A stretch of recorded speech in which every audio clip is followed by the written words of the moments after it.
in technology, mag-expand kan mga areas na nagbe-benefit, no?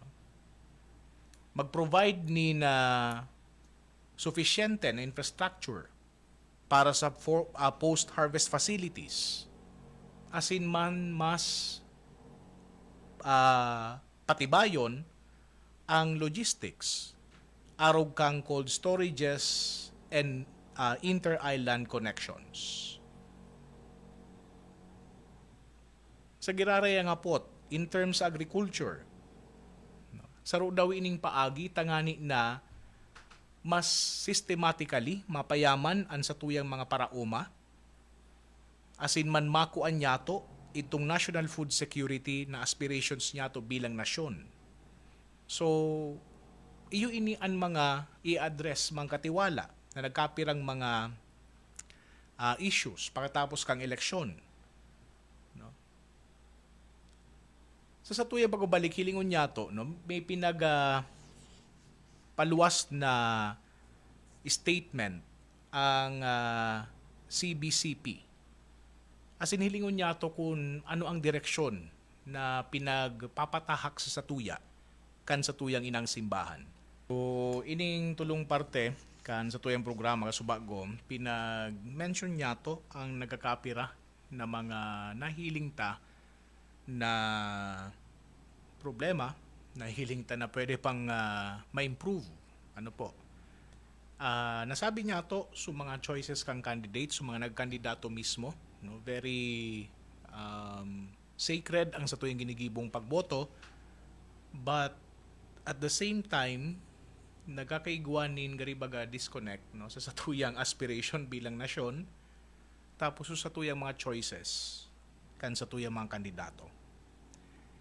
And pangadua, itong rampant na vote buying na naging problema na, no, kay Tupa. And pangatulo, ining bagong nagluluwas na problema, iyo po itong sinasabi niya to na mas naglalala na disinformation. Kasabay duman ang fake news, pati naman ang red tagging.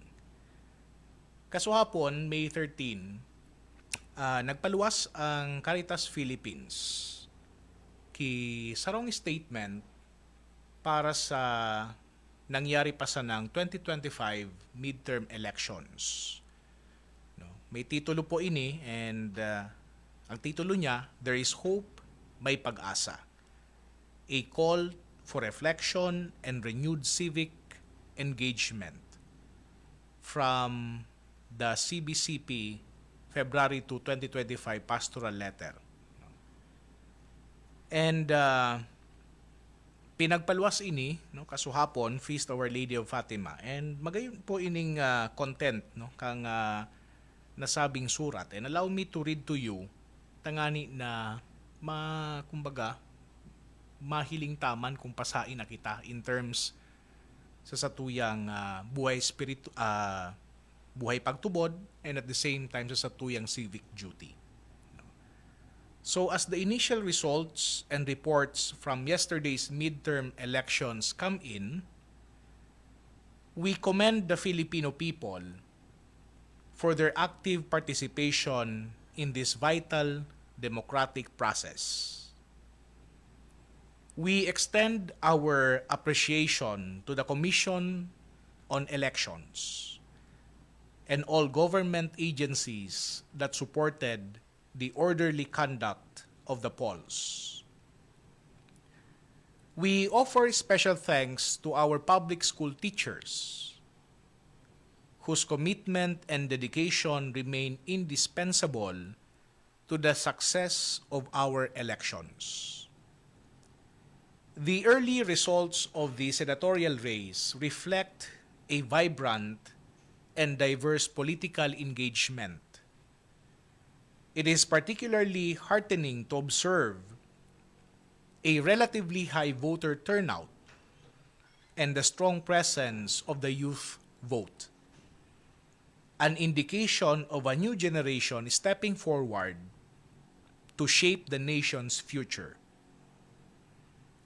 This signals not only a growing political consciousness, but also a demand for accountability, integrity, and change. In the days ahead, let us reflect deeply on the mandate given by the electorate. The results offer both a mirror and a map, showing us who we are as a people and where we hope to go.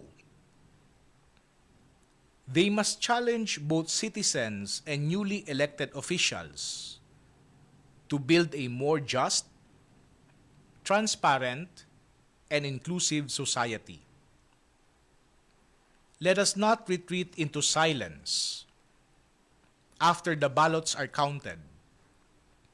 Let us remain engaged, amplifying our voices to call for genuine servant leadership, the eradication of corruption, the dismantling of entrenched political dynasties, and the defense of truth in the face of disinformation. The work of democracy does not end on election day. It begins anew, with every citizen, every leader, and every choice we make moving forward. As our bishops encourage us in their February pastoral letter, may we not give up on one another and our country, for God does not give up on us. Signed by Most Reverend Jose Colin M. Bagaforo, D.D., President, Caritas, Philippines.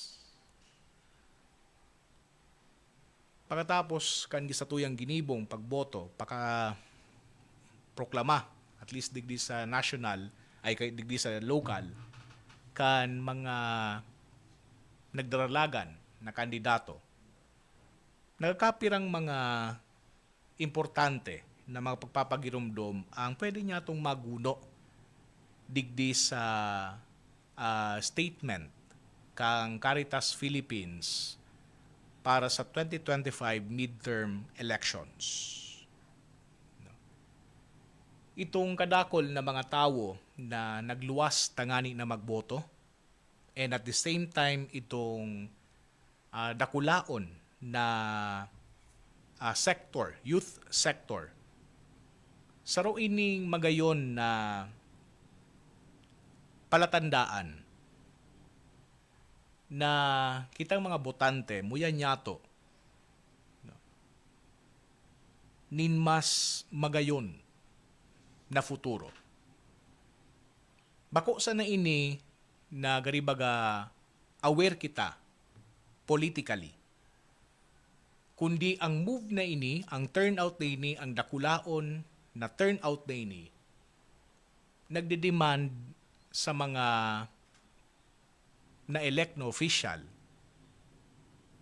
ni accountability. Pinag-express niya to sa pagikan sa tuyang pagboto na muya niya to nin pagbabago. Pati naman nin integridad. Gabos ini mang katiwala sarong pagpapahayag kan sa tuyang paglaom na lugod an sa tuyang sosyedad mas maging just, na kung saan ang hustisya nagpe-prevail, mas transparent sa mga dealings. Bako na itong ilipat ngaya ang mga pondo digdi, arugan halian mo sa PhilHealth, etc. Mas muyan niya ito nin sarong inclusive na society. Bako na sa mga mayaman na nasa taasan na si Dana sa nang nagpa-decide o kaya sa mga kapangyarihan, kundi yaon ang sa tuyang boses sa proseso na iyan. Kaya ang pangapudan, pagkatapos kay ini po na nangyaring borotohan, ining eleksyon, na lugod mas maging engage ang lambang saro. No, bako na pagkatapos kay ito, nakaboto naman nga ako, Father, okay na, day po. Kundi mga pudan nin tunay na tagapagserbi. No, ang ginamit nga ni po digdi, servant leadership. tunay na serbidor.